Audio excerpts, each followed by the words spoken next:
Hello and welcome to the Emmy Awards. I'm your host, Emmy Cardinale, and this is my podcast where I talk about I've been watching or rewatching once a week. If this is the first episode of mine that you stumble upon and you enjoy it, please feel free to follow me wherever you listen to podcasts so you can get notified when I upload a new episode. Like and subscribe if you're listening to this on YouTube, all of that good stuff. Now, this episode is going to be coming out a little bit later than my episodes have been, and the main reason for that is if you listen to my last episode, I mentioned that this episode I had originally planned for it to not only be about the Pitt Season 2, Episode 10, but I was also going to share my thoughts about The Secret Lives of Norman Wives Season 4. And I decided not to do that. When I decided that I didn't want to do that, the next episode of the Pitt was coming out really soon after. I decided that I would just do an episode about the Pitt Season 2 episodes 10 and 11. That's why the episode's a little bit late. As for why I'm not sharing my thoughts on The Secret Lives of Norman Wives Season 4, honestly, the season was really heavy, and one of the main storylines was leading up to the Bachelorette, the Taylor-Dakota dynamic, and I really did not want to cover that. So, Season 2, Episode 10, we get two victims from the water slide collapse coming in via helicopter, and Ogilvy is asked to join Robbie on the roof. At first, Langdon is like, I can join, but Robbie ignores Langdon, as he has been. Like, let's be fucking for real. Anyways, Roxy, the hospice patient, is informed that increasing her pain medication could lead to her stopping breathing. Javadi, who I'm 90% sure I've been mispronouncing her name, and I'm so sorry if I have been. I'm really sorry. I'm gonna call her Victoria. I feel like every episode I'm apologizing for something. I'm really sorry.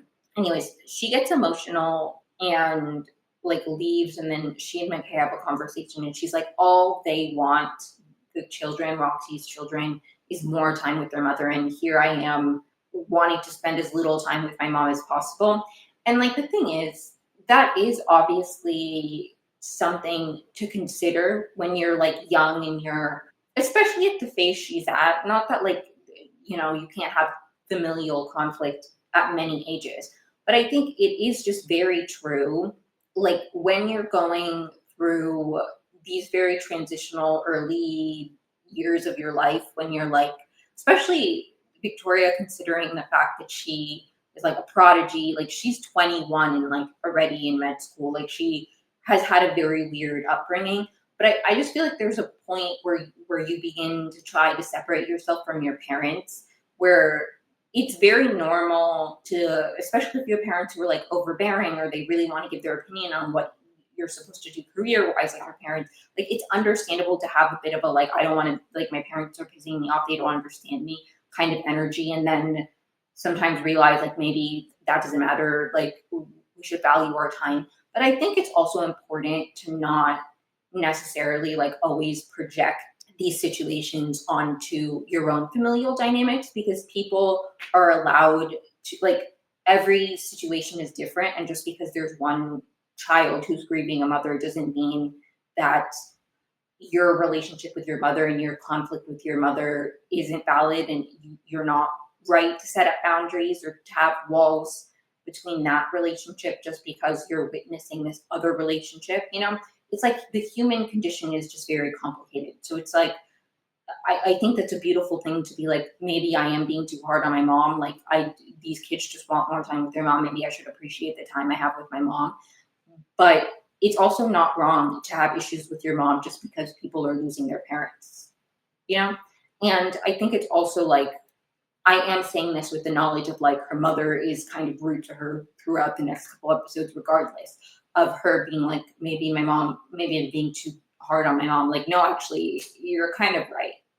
Anyways, Al Hashimi asks Langdon and Santos to join her to help one of the patients who's coming in from the water slide collapse. Mohan's mom is now calling the ER emergency line because Mohan's phone is down because they don't have service, right? The only phone call or service, you have to go to the ambulance bay or they have an emergency line, like the big red phone. If I was Mohan, I'd be like, my mother's dying. Like, I don't know. But I also, like, the thing is, my mother, and I don't even work at an ER, but I'm like, my mother would not be, unless somebody was dying or it was an emergency, she would not keep calling me like this, especially if I was at work and I was like, I can't, like, so I can't relate to this.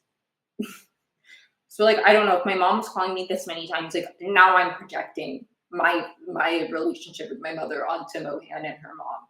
Because if my mom was calling me this much, I'd be like, somebody's dead. Somebody's dying, it's a critical emergency. My mom's not gonna like call me over and over again. But just because I have that kind of, you know, Ogilvy and Robbie are on the roof, and Ogilvy says the pit is relentless. We get some backstory that he worked in a ER in Vermont and like it wasn't this bad. Like, okay, that was Vermont though. Like, what do they have going on in Vermont? I'm kidding. I'm kidding. Vermont seems lovely. I've never been. I may have driven through Vermont, but I've never been in Vermont for an extended period of time.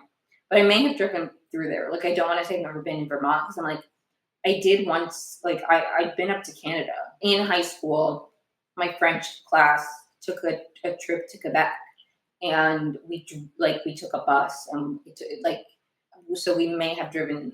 I don't now I'm saying that and people who know about geography are gonna be like, I mean, you're so stupid. Vermont is on the other. I don't know anything. My point is I don't want to say that I've never been somewhere if I've driven by it. And I don't know why, because it's not like people are gonna fact check. I'm like anxious about lying unknowingly. Anyways, the patient that they're seeing, their leg got cut off in the water slide accident and they just hand Ogilvy the leg. And I have to say, I know, I make everything about Yellow Jackets. Okay, I make everything about Yellow Jackets. But I was just thinking about Coach Ben the entire time they were treating this patient with the detached leg. I'm like, Missy Quigley core. Coach Ben core. Like when they're struggling to, or like Ogilvy thinks that they should tell her that her leg has been cut off, and Robbie's like, I'm like, this literally happened to Ben in Yellow Jackets. Misty was like gonna tell him that she cut off his leg, and they were like, your leg's fine, and then she had to tell him privately anyways. Sorry. Mohan and Joy are sent to triage, but before they do, Mohan writes a prescription for a nicotine patch for the retired clerk because she's been like fiending for a smoke, but they can't take a break because everything's super busy. So Dana gives her some gum, but she's like, the gum's not going to tide her over. We need a nicotine patch. So Mohan writes the prescription. While Mohan and Dana are having a conversation, Mohan's like, where's Dr. Abbott? I was like, oh my God. Meanwhile, she didn't mean it in a like ship way, but that's how I interpreted it because I do really like them. I do really like them. I'm on board. I'm on board with the ship, so I was happy. But anyways, she wanted a letter of recommendation. She's like scrambling to find a job, get a recommendation, et cetera, et cetera. Her life plans changed at the last minute. Mohan's been very stressed out because of all of this. The second patient who came from the water slide collapse is a man who his main injury is he has a degloving, like his ring got pushed up and his skin, it was a whole thing. And he is just, his main concern is his son. He got separated from his son and he needs to know if his son's okay. So that's the main thing for this man whose name I did not write down. That and his ring degloving. And this is the patient that Santos and Langdon are seeing with Al Hashimi. And the main thing with this man's storyline, in my opinion, was the Langdon Santos tension. I have so much to say about their dynamic, but a lot of it comes to a head in episode 11. So like, I'll lead up to it. It's especially interesting because if I had just recapped episode 10 before recapping episode 11, if I was recapping episode 10 not having seen episode 11, I would have different thoughts because when I watched episode 10, I genuinely felt like Langdon didn't understand why Santos disliked him. Like the way he was coming across to me was giving that he thought he was right to yell at her in season one. And like the thing is, maybe on some level he still does. Like I'm not saying he shows a ton of remorse in season 11, but he seemed a lot more like aware of the actual dynamic in a way that I didn't feel like was coming across in episode 10 with the way he was treating Santos. Like there was a moment where again, there's tension between him and Santos while they're treating this patient. And Santos suggests something, and then he suggests something else, and she's like, "Why would we do that?" And then Al Hashimi agrees with Langdon, and she's like, you could learn a lot from your senior attendings or senior doctors, whatever." And Langdon is like, "I'm happy to teach Santos," in a way that feels really condescending. He's asking her these questions that he would ask, and she's like, "What? These are the kind of questions you would ask in art. Like that's like a med student question or something." Like she feels like she's being condescended to, and I did understand that.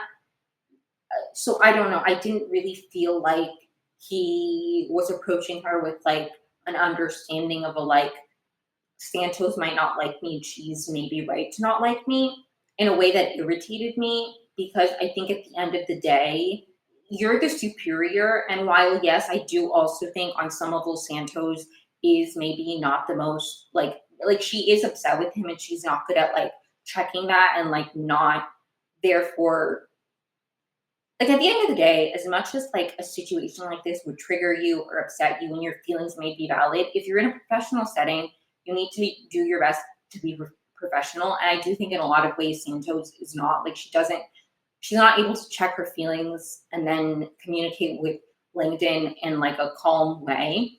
But I also understand her feelings, and I don't think Langdon is doing enough to like establish like like create an environment where she would like I understand why she's like, "You're talking down to me and you shouldn't even be here." Like I understand Santos's attitude towards him, and I also think she should it's also just like Santos is very clearly overwhelmed in a way that it's not just this instance, like she's clearly like a little bit like on edge in a way. I don't know. I don't know. I'm not making a lot of sense. I'll get more into it. A patient named Helen Torres comes in triage. Mohan and Joy are doing her intake, and then Mohan begins to have a panic attack. And she begins to have a panic attack after a princess comes in, is like, "Your mom called." She's like, clearly, like, she got triggered about her mom, and then she started like feeling like she couldn't breathe. Hello, this is Emmy in editing, so if the audio is different, that's why. My apologies. There's like 5 minutes of the podcast where the my mic wasn't working, it echoed really badly. So I'm filling in my thoughts here because the part that cut out was kind of important, and I did want to I feel like my thoughts wouldn't be complete if I didn't mention this. So, Oppie's response to Mohan's panic attack was obviously really upsetting. It was very, very upsetting. It really angered me. They call Robbie in. They're like, "We think she's having a heart attack." They do all of the tests, and then he asks her all these questions. Are you drinking water? Are you eating? All of these things. And she's like, "Yes, I'm doing everything right. It's my life. Like, it's everything else going wrong, right?" And then he is very demeaning to her about her having a panic attack. This really did upset me. I think, and I've mentioned this in previous podcast episodes, that a huge thing for Robbie in this shift is the way that his frame of mind is impacting his work. And it's really, really interesting that this moment was showcasing how it's impacting him as a superior, like with his coworkers more than it's showcasing him with his patients, because I feel like we've seen Robbie kind of give up on his patients in a lot of ways. Um, and I think it's interesting when there's a scene later where Al Hashimi is like, "What would it take for you to get some basic empathy back?" And I thought that was going to be about him like giving up on a patient. So it's interesting that it's about Samira, and I think obviously it's very hypocritical and it really pisses me off. But I also have a lot of compassion for Robbie and the state that he's in. That becomes more explicit in episode 11. But I think that's all that I wanted to add that did cut out. I also, the beginning of the next section also cut out, but the beginning of my sentence was Javadi's mom is in the ER and she goes to apologize to her mom and try to have a conversation with her, and then her mom is like really hard on her about the mistake she made in episode 9. And I think that should uh, piece together my thoughts well. Apologies for the change in audio again. It's just very frustrating because it's not only like she's like, hey, this was a mistake. She knows, first of all, she knows it was a mistake. She feels horrible about it. Whitaker like helped her be like, hey, you'll learn from it. Her mom not only criticizes this, she's like, this is why you shouldn't be in the ER. It's chaos. And then the more skilled physicians upstairs fix things. Like the way she talked about it really pissed me off. And it's interesting because Garcia says something not she's not talking as generally, but like there's a moment later where Garcia says something similar to Al Hashimi, where she's like, "Oh, they'll enjoy cleaning up your mess," and it's like I really hate this condescending attitude of like, "Oh, there are more sophisticated physicians upstairs who will like solve the problem," because it's like if there weren't emergency doctors, then you wouldn't ever see these patients. So, like, what are you talking about? Like, they stabilize the patients so they can get surgery. If they don't make it out of the ER, they can't get more sophisticated care and then live. And you know what I mean? It's like you're all part of a. You should be grateful. If I was like a physician or a surgeon who like didn't work in the ER, I would be grateful for the people who like thrive in that kind of environment, who are able to see those patients and stabilize them and get them to a point where I can treat them. Like everything's part of like a well-oiled machine. Like you should be grateful that there are physicians who do something different than you do. So you're all working to keep patients alive and healthy. Like what's this weird? And I understand that she's saying this because she doesn't want her daughter to be in this environment, but it's like if that's what your daughter wants, then like maybe you should be happy for her and like it feels like a very weird, like looking down upon these people who like are part of the same team that you're in, and you all work together. And without them, like they're necessary, just as you are. So what's with this weird? We're more sophisticated physicians.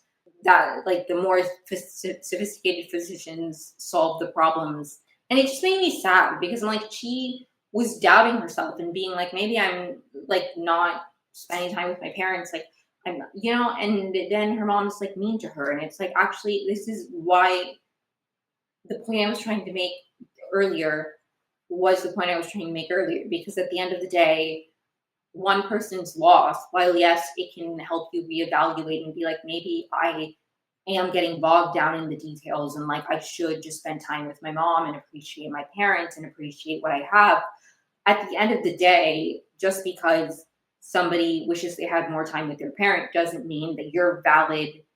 Like everybody's going to die. That doesn't mean that while you're alive you should accept or tolerate a relationship that isn't serving you, or force yourself to be around people who aren't, like, I don't know. I think there's a balance to that where it's like, yes, you should, if you love and care about the people in your life, you should want to spend time with them. And this is something that I always think about. Somebody who lives far away from my family, where I'm like, I do want to spend time with the people I care about, and life is so short, and I'm not going to push myself to a point where I can't mentally handle things in order to do that. And I'm not trying to say anything about my familial dynamic. I'm thinking about traveling. I hate traveling.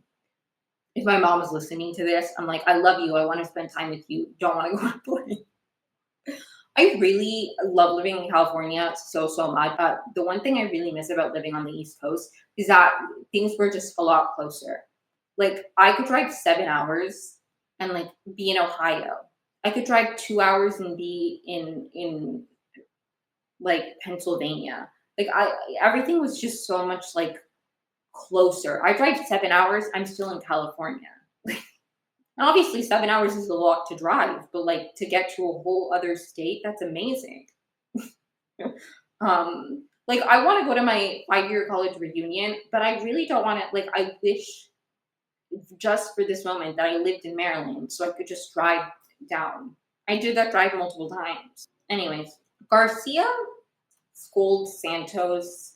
There's a moment again where there's tension between Santos and Langdon, and Santos is like, at some like clearly she's tired of being what from her perspective condescended to. That I don't think that's a word, but like clearly she feels like he's talking down to her and undermining her, and then you know and so she's like, you make the decision. He gives a suggestion, and she's like, all you, doc. A little bit snarky, but like really not that intense. Okay, and then Garcia's like, we need to reintroduce decorum and decency into the R2 curriculum. Now, I have a question for you, Garcia. Have you been through the R2 curriculum? Because I feel like you could learn some decency and decorum, but that's just me. You did just yell at Javadi in the last episode. Did you not? Do you not later in this episode say something really mean to Al Hashimi when she saved a kid's life? Like, what do you mean decency and decorum?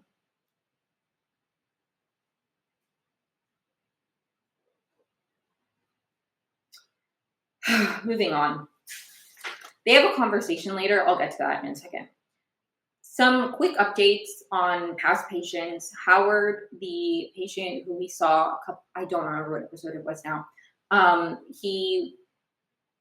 Ogilvy was really mean to him.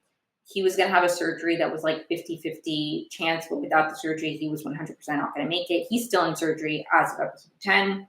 The kid who lost some fingers to firecrackers, he's waiting to be seen for, like, he's waiting for surgery. And baby Jane Doe is still waiting on a foster home. Langdon asks about Louis's body, and then like later has a conversation with Dana about like proper burials, and she's like, that's expensive, you can't do that for everybody. And there's a very interesting moment where Langdon clearly feels like a level of responsibility and guilt about Louis from like we're both addicts thing, from probably a level of like I stole his meds thing. Like there's a lot there that I thought was very interesting, and I really appreciated as a character, like as character building. And I obviously like really loved Louis. I cried about his death a couple of podcast episodes ago, and this was really interesting to me. Anyways, a little boy comes in from the water slide collapse, and at first the dad who's been waiting for his son, he gets up and he's like, oh my god, and it's not him, it's not his son. But this is the moment where this kid is like really, he's struggling to breathe. He's like, I think he's going to cardiac arrest. I don't know. He's like crashing, right? They need to find a way to like oxygenate him, like get him to breathe. And they can't do that. So all of the solutions would take too long. And by the time they did, like they would do those, it would be too late. So Al Hashimi does a slash trach, which she like slashes his trachea open and gets air in that way. And they get him stabilized, and then Garcia comes down and is like super mean. She's like, oh, they're gonna love cleaning up your mess up there. It's like he would be dead. Would you rather this child who's like 7 die? Like Robbie Whitaker, everybody who's in the room is impressed by her. Langdon is I don't know if Langdon's in the room. Like everybody who's in that room is like impressed by Al Hashimi doing this, because that was actually like really, like none of them had ever done that before. That was her first one. It was like a very risky, like emergency thing. And instead of like, I don't know, it really angers me. It's like You guys work as a team. If there weren't emergency doctors who would do things, who knew how to do things like this, then like he wouldn't have made it to anything where then he would need a reconstructed trachea. He just wouldn't live. It's so annoying to me. I'm sorry. I'm sorry. It's so annoying to me. And she's like, well, maybe he'll just be glad that we didn't let him die. I'm like, thank you. Al Hashimi is really growing on me. Okay, I really, really like Al Hashimi. Don't love the AI thing, but everybody's flawed. Okay, except Mohan. Mohan's never done anything wrong. There's a brief moment where Ogilvy checks on the patient who's an English teacher, who I mentioned in the last episode, and he seems okay. It's a very brief interaction where Ogilvy gives him a book that he brought in to read, and it's like it's nice. It's nice. Okay. More on that patient later in episode 11. Robbie's friend Duke finally comes in, and I was completely wrong about this. I was completely wrong about Duke. I thought, oh, he's gonna come in in a huge motorcycle accident. That is not what happened to Duke. I'm glad he didn't come in critical condition. I just genuinely was like, oh my god, guys, he hasn't come in yet, which because he's gonna come in a critical condition. No, he comes in and they do like a full workup on him. There's some interesting moments in that examination where we find out that Robbie is leaving like immediately after his shift because Duke's like, it's really not smart to ride after working a 12-hour shift. And Whitaker's like, yeah, that does seem dangerous. Like, ding, ding, ding, ding, ding, ding, ding, ding, ding, ding. Okay, Robbie is unwell. And we also know he doesn't wear a helmet. He's going to, after a 12-hour shift, ride off for hours and hours and hours. No sleep, no helmet. Like, I'm sorry, he wants to die. He wants to die. Mel finishes her deposition, and the lawyer is very much like, this isn't going to affect her career at all, but it clearly is impacting her a lot, which I thought was really interesting. It's like, Mel's clearly very shaken up from the deposition, and the lawyer's like, this isn't going to impact your career at all. And I thought that was interesting. Langdon will not tell Mel what happened with Becca. He's like, you need to ask her. She needs to tell you herself. Doctor, patient, like HIPAA. Hello.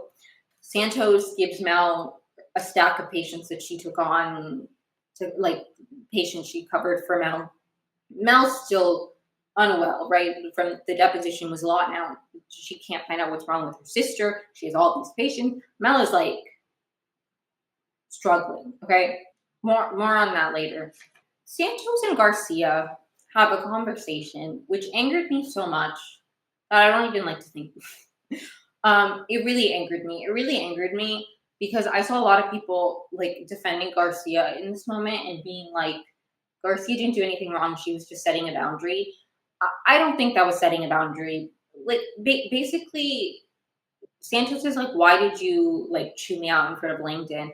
And Garcia, the one valid point, I guess, she's like, if you have an issue, tell Langdon. But basically, she tells Santos to get over it. And not only does she tell Santos to get over it, she's like, if you want to have sex and if you want to have sex and eat ramen in bed, then I'm your girl. But if you want to talk about Langdon, go see a therapist. And this really angered me. This really angered me because it was giving, this isn't, and I cannot be the person you talk to about this. I understand your feelings, but you need to talk to somebody else. This is, if you want to hook up, be casual, I'm down. But your issues, your obsession with Langdon, it needs clinical help. Like saying go see a therapist, in my opinion, is giving, I think you need clinical help for this because that's how obsessed you are. That's what I would receive it as. If somebody said to me, I mean, if you want to have sex with me, I'm down. But like, if you want to talk about this, talk to your therapist. I'd be like, okay, so you're saying that, or actually not even go talk to your therapist, because if somebody knew I was in therapy and they're like, clearly this is, I would try to be like, okay, maybe they're trying to say, I mean, work through this in therapy like you do. But if somebody said, go see a therapist, as in like, get a therapist, I'd be like, okay, so you think I'm crazy. Like you're telling me that you're fine for the physical stuff, but like me expressing my feelings, like it feels really invalidating and dismissive to be like, go see a therapist. Mind you, Santos literally has self-harm scars, which Garcia has to know about because they're right in her eyes. So like, I really didn't like this. I didn't like this because this wasn't an I hear you, I understand why you feel that way, but I can't talk to you about this because professionally I feel like it's go see a therapist. You need clinical help. I hated her for this. I'm sorry. I don't like Garcia. Strike one, yelling at Victoria. Strike two, being rude to Al Hashimi. Strike three, being rude to Santos. I don't like you. I'm done with Garcia. And she was in an episode 11, so shout out. Thank God. That's my truth. I don't like Garcia. Ogilvy calls Javadi Dr. J, but like he doesn't do it on purpose. He doesn't know that she's an influencer, but Joy does, and there's a very funny moment here. I love Joy. Joy's one of my favorite characters, although she's probably not going to be around long. Al Hashimi and Robbie have a conversation about Samira, and she's really growing on me. She's really growing on me. Like, shout out to her for defending Samira. She's right, and she should say it. I love it. She's growing on me. What can I say? Emma, Nurse Emma, who I love so much, does some Instagram stalking and finds the like finds a photo of the little boy whose dad is looking for him and sends it to the police. I love her. I love her. Becca tells Mel that she has a UTI, and she has the UTI because she's been having sex with her boyfriend. Mel didn't know she had a boyfriend. So Mel is upset about this information, and this really comes to a head in episode 11, so I'll get to that. Mohan and Robbie have a conversation. It's very brief. He's like, I'm sorry for being unprofessional. You need to get your head in the game. Like, he kind of apologizes, but he's still kind of like, but I think I was right, basically, is how I took that. And then the episode ends with Roxy getting her dose of medication. And that is where we pick up actually in episode 11. So episode 11 of The Pit, I think this was 5 p.m. It opens with Roxy getting her up to pain meds. Javadi's emotional. And then they go outside. McKay says now they wait. Javadi's really having a hard time with this. Like, this is hitting her. She's like, this still feels wrong. I'm going to go. Like, and McKay's like, remember what Robbie said. And she's like, I'm going to go take on more patients. Like, she's clearly having a hard time with this. Mel questions Becca about her boyfriend and her relationship. And like, if Adam asked her to have sex, basically, Mel is like, was my sister pressured into having sex? Is the main concern that she's having, did this Adam guy take advantage of her? But Becca doesn't really want to answer these questions.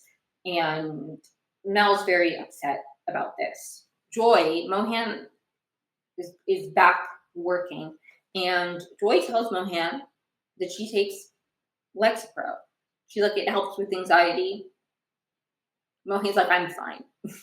They see Helen Torres, the patient from that they were doing the intake of when Mohan had her panic attack, and they're concerned about a possible blood clot because her leg's kind of swollen. We get some brief updates. Ortho is doing the surgery to reattach the detached leg. Howard made it through his surgery, which is really, really good news. Ogilvy is looking at the chart board, whatever it's called, and he says that the shortness of breath in South 7 could decompensate because, and he explains the reason he's thinking this is because he's hoping to do another intubation so he can like break a record. And I hate him. What do you mean you're looking at somebody's symptoms and you're saying, well, this person's short of breath right now, which means they may begin to decompensate, which means I can then intubate them. Why are you excited that somebody may need intubation? That is weird. I would hope that somebody wouldn't need intubation. Hopefully the shortness of breath doesn't escalate to the point where they literally need to be intubated to breathe. What is wrong with you? Whitaker like checks in with Santos about, and was like, maybe Langdon's changed. And then he's like about to tell her something, and then they're cut off, and we never see more of it. Oh, you know what? You know what? Now that I'm saying that out loud, it's probably about him staying at like house sitting for Robbie. Maybe it's not that, but like I don't. We never got. We'll probably find out what that was later.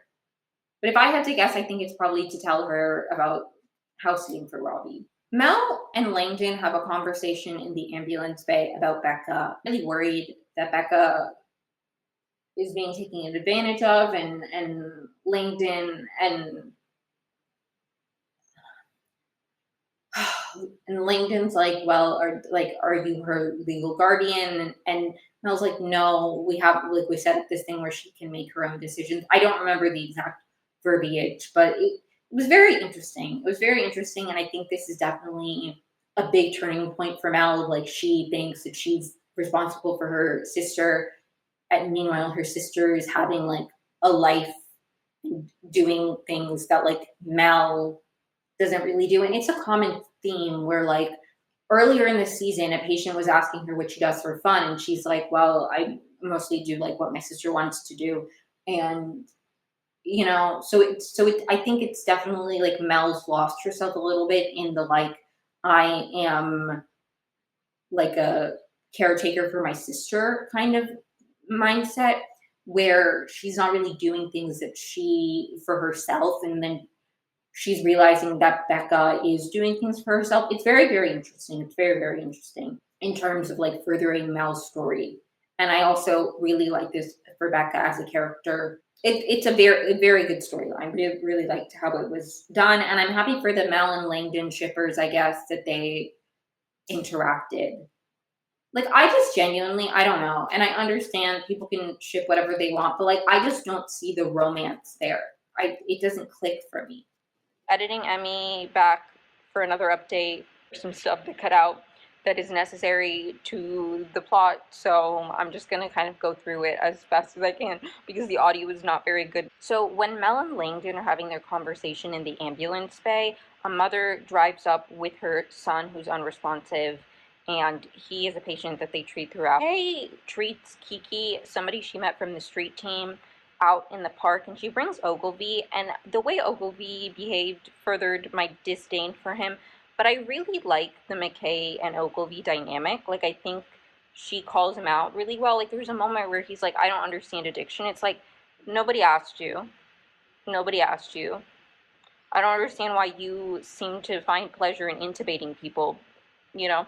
Like, nobody asked you. I really did appreciate the way that I feel like McKay checks him really well. Like, she did the same thing when he was being rude about Howard. Like, I think she, you know, but because he's like, I just don't understand how somebody who's like intelligent can like, and she checks him and she's like, what, like numb the pain, distract from abuse. Like, if you know anything about addiction, you realize that it's like very often there's something else there. Okay, there's something else there. Oglesby pissed me off in that way, but I like the way that McKay checked him. So a golfer comes in and he's combative. He was combative, but they sedated him. More on him later, but he is a character who is important. So I did need to mention that. Roxy passes away. There's a patient with an injured arm. He's a character throughout as well. He does not want morphine. He clearly like does not want pain meds. So I don't know if we're gonna get more about him or if that was addiction. Obviously, big thread. So not saying that he is an addict, but like, anyways, McKay comes back in, and Robbie informs her that Roxy passed away. He's mad at her for treating somebody outside. And when they're having this conversation is when ICE comes in. And basically, they have a detainee who was injured during a raid. They say she fell. Allegedly, she fell. I don't believe them. But, anyways, that's obviously a storyline that continues for the majority of the episode. So, the angry golfer's friend, which, side note, he's played by that guy who played the gay bully in Glee. I don't remember his name. I'm so sorry. but he was also in Switched Up Birth. Anyways, it's that actor. This is the golfer's friend, and he comes in, and we get information that he was acting different than he normally does. He's not normally like this when he's drunk, so something else is probably going on. Patients and staff are leaving because of ICE, and it's just a mess. It's just a mess.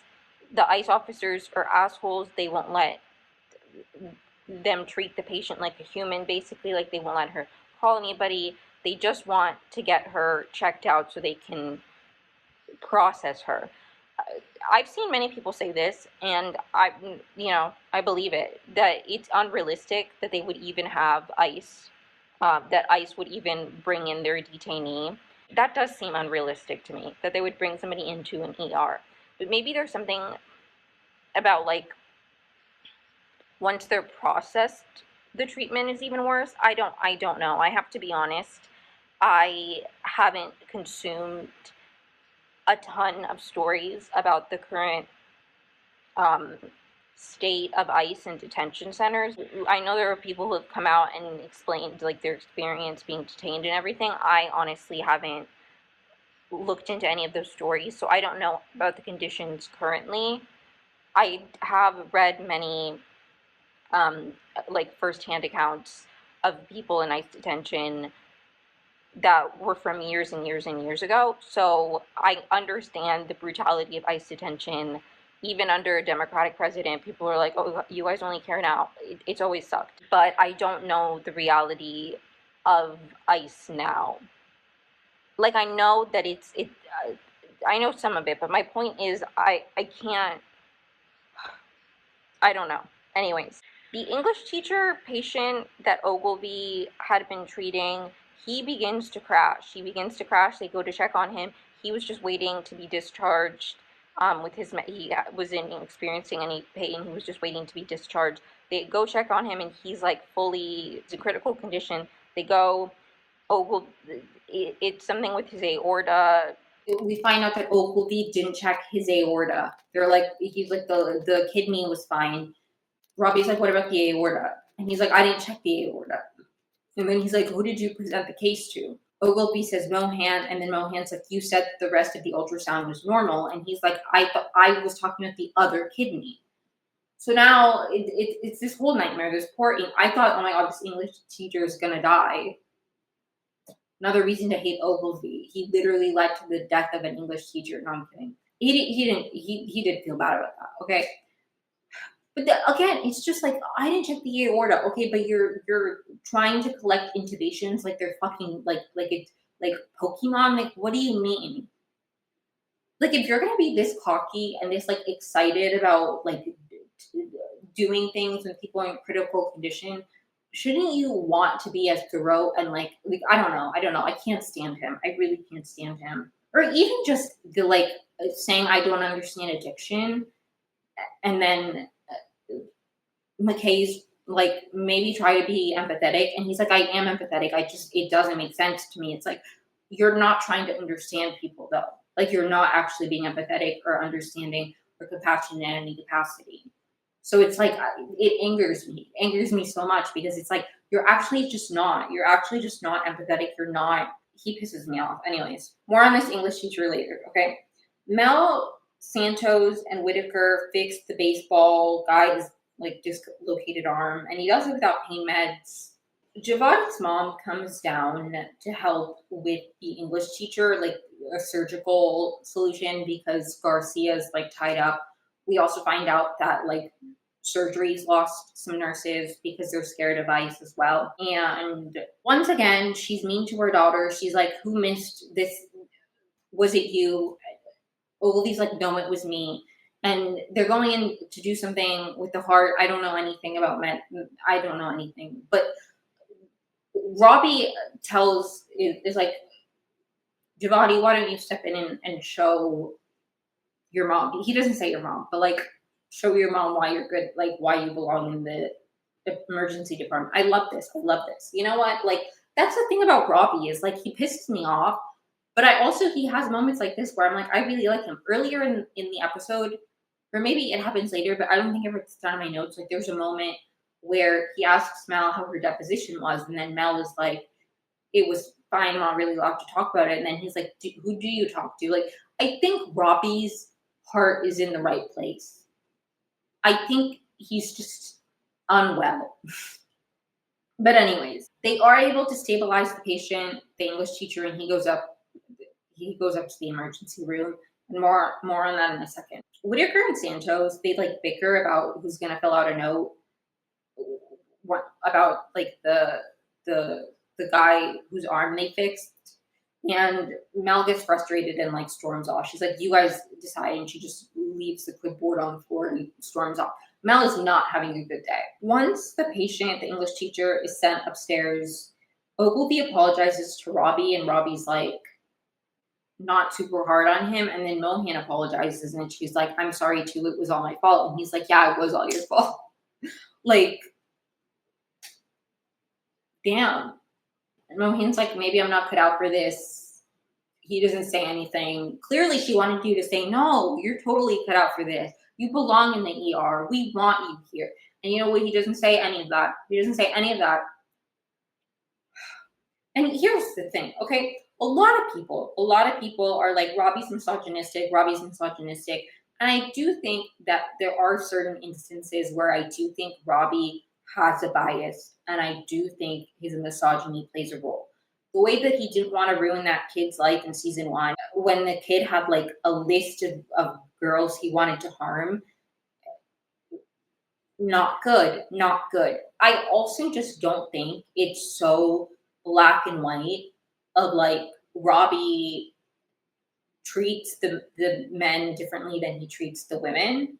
Like I do think he has bias, and I do think there are double standards in the way he treats certain of like the med students versus others. But I really just don't think it's so simple, because I think like Javadi made a big mistake, but he is still like defending her to her mom and being like, "Show her why you belong here." He's concerned about Mel. I don't think it's so simple of like the difference is that he has a bias against the women versus the men. I think it's a little bit deeper than that.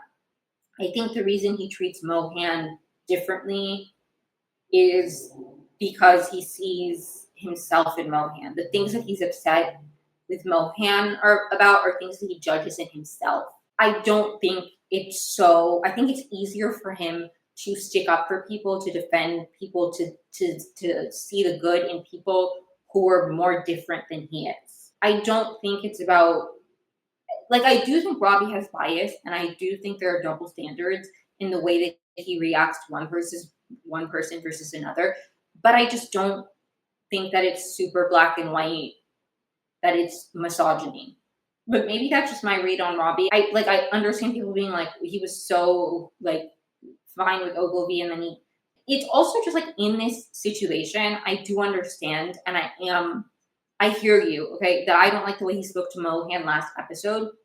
And I do think he's still being a little bit harsh on her. But at the end of the day, in this situation, Mohan does have more of a responsibility than Ogilvy, because Ogilvy knows less than Mohan, and she is a superior. So if he's presenting to Mohan, and she is more responsible for like checking that everything's okay, the same way that I feel like on some level, the same way that I feel like Langdon has more of a responsibility to foster an environment where Santos can like communicate with him than I feel like Santos does. Obviously, Santos still has a responsibility to like do her best to be professional, but I think if I was Langdon and I was Santos's boss and she was having that kind of reaction to me, I would try to be like, "Hey, is there something about the way that I'm like interacting with you that is like not making this like an ideal environment for you? As your superior, I want to meet you in a way that is like accessible to you." Like, you know what I mean? Like, I just think there is something about like if somebody is more superior in a position, they have more responsibility.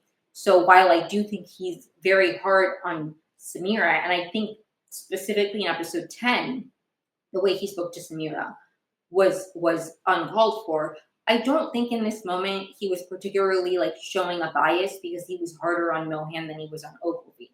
He's been plenty of he's been plenty hard to Ogilvy when Ogilvy's like been really like made a lot of mistakes. But Ogilvy in this instance like did show some level of like remorse, wanted to go with the patient. He apologized.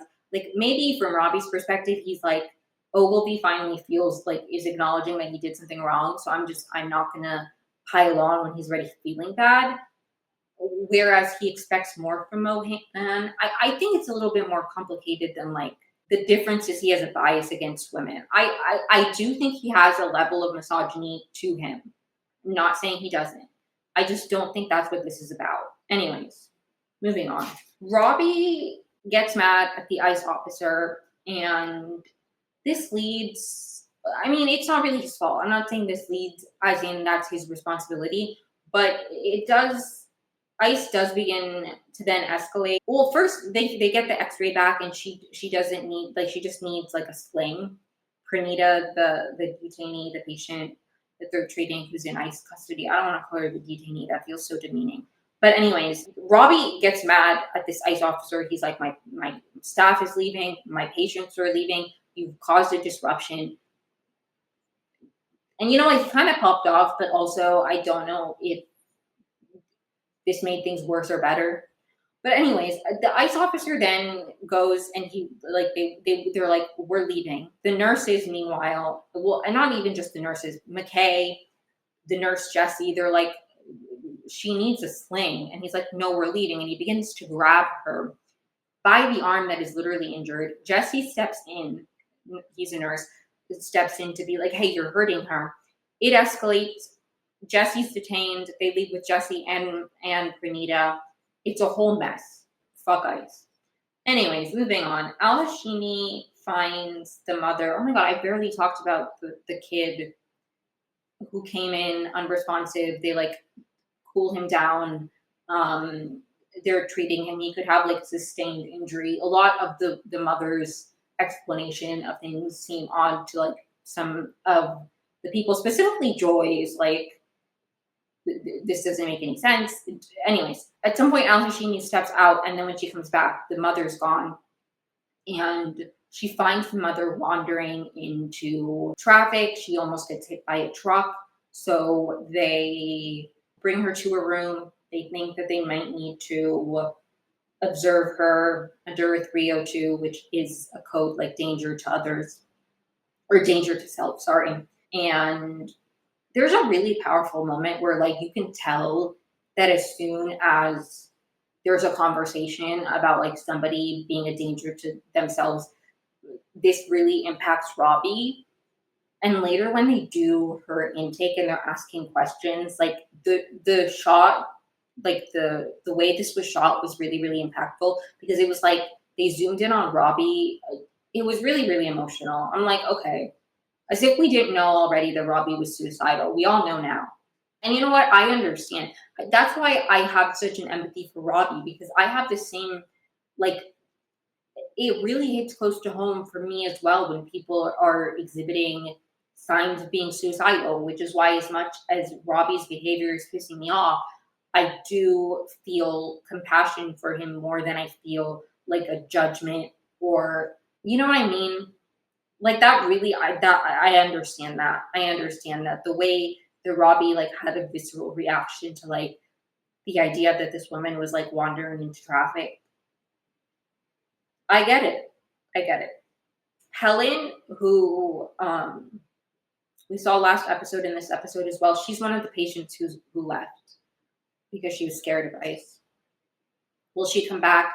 I don't know. Al Hashimi asks Langdon about Santos. And this is the moment that I was referring to earlier where I said that if I had recapped episode 10 without having watched episode 11, my thoughts would have been different because I really didn't feel like Langdon understood the dynamic with Santos, but he clearly does because he's like, I was like not very nice to her and she called me out on things that I wasn't ready to face and I had a disproportionate reaction or something along those lines. And I'm like, okay, so you do get it. There is a level of recognition. I still feel like he might know this, but I feel like I don't know. There's like a disconnect for me where I feel like Langdon still feels like he's justified. I do feel like he still feels an anger towards Santos where he's like, she called me out on something I wasn't ready to face.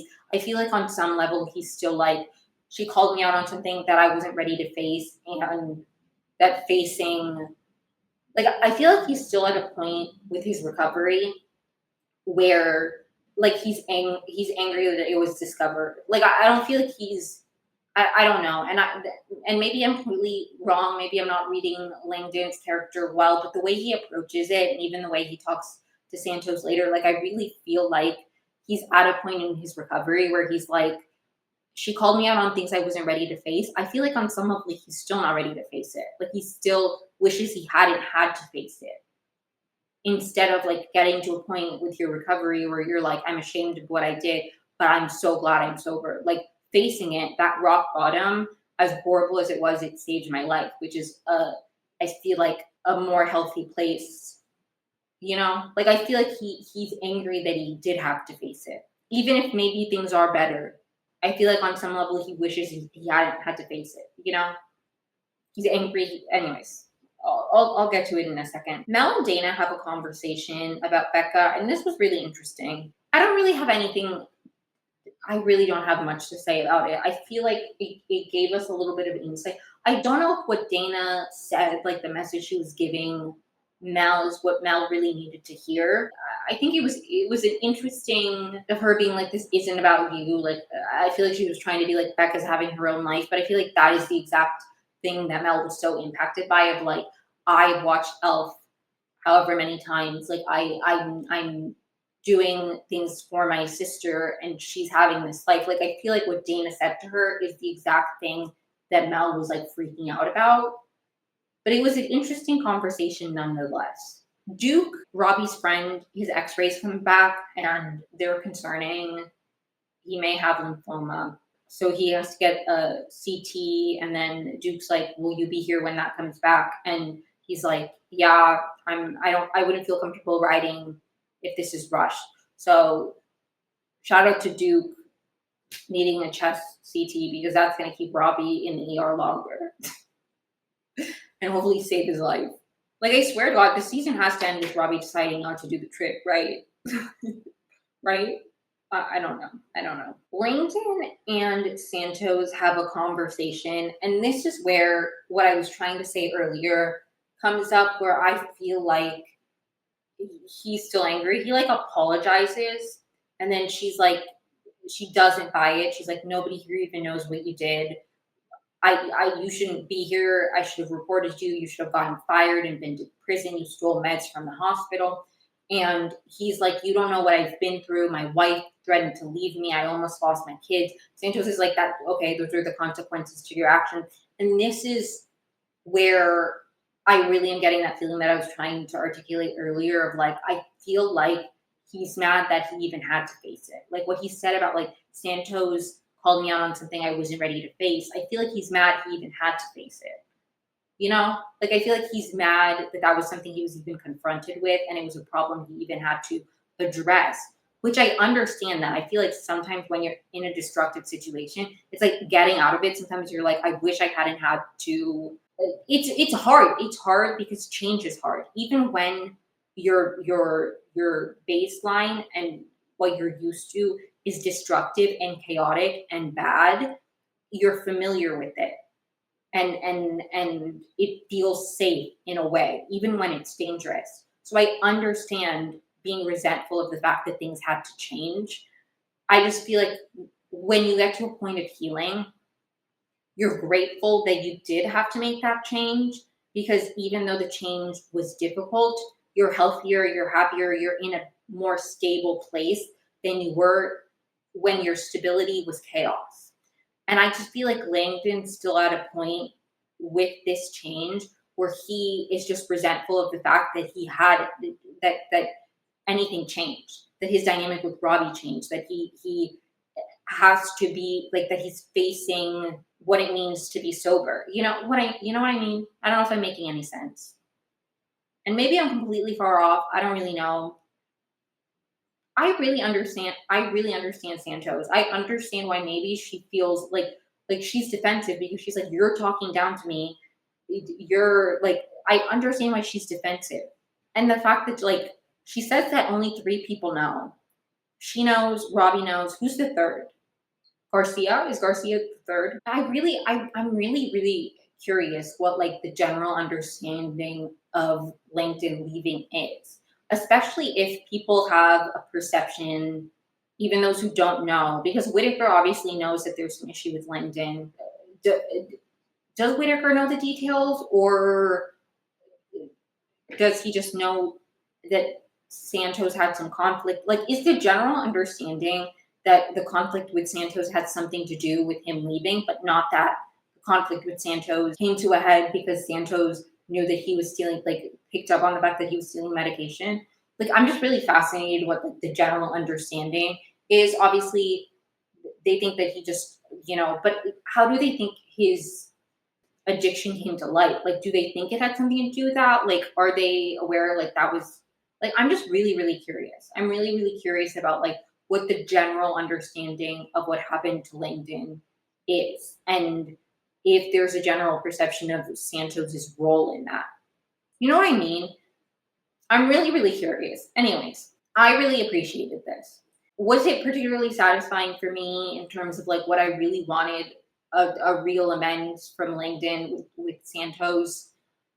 Not really, but I think I'm trying to accept the fact that I don't know if I'm going to get what I would want in an ideal world of like him understanding her and her understanding him, and it being like at the end of the day, I think these are two people who like their lived experience and their personal issues are just clashing because Santos has a history of like, you know, her own history that she's bringing to this. And then at the same time, she was like demeaned verbally, like belittled. She was suspicious of something and she was told, don't be like, you're completely wrong. And she was right. He comes back. Everybody's treating like, I understand her perspective. And I also understand that to Langdon, like I don't he's just I don't feel like he's understanding her perspective, and I don't know if he ever will. And I think I'm just learning. I'm just accepting that with the Santos Langdon dynamic. I feel like I wanted like an omnipotent, they all know everything and they all understand each other, real closure, and I don't think I'm gonna get that, and I think that's fine. But the episode ends with Emma checking on the golfer who came in earlier agitated, and he begins to choke her. And that is how the episode ends. And I was pissed the fuck off. Now, I don't think she's going to die. I don't think that they would kill her. But I'm really scared about the next episode's going to entail. I really am. I'm sorry. I'm really scared. I'm really scared. What an upsetting few episodes. Very good television. Thank you so much for tuning in. I hope you enjoyed the episode. Sorry that I'm like so upset right now, but I genuinely ended the Pitt episode and I was like, no. Like I told myself that I was gonna record this episode on Thursday, but I was so upset by the episode of the Pitt that I did end up recording on Thursday, so I'm recording this Friday. So hopefully it should be out like Sunday, Monday-ish. Anyways, hope you enjoyed the episode. Like and subscribe, follow me wherever you listen to podcasts, comment down below. Rate and review if you listened to a few episodes. I hope you have a great week. Thank you so much for tuning in. Apologies for the delay. It's been quite a week. So thanks for bearing with me and listening to my thoughts.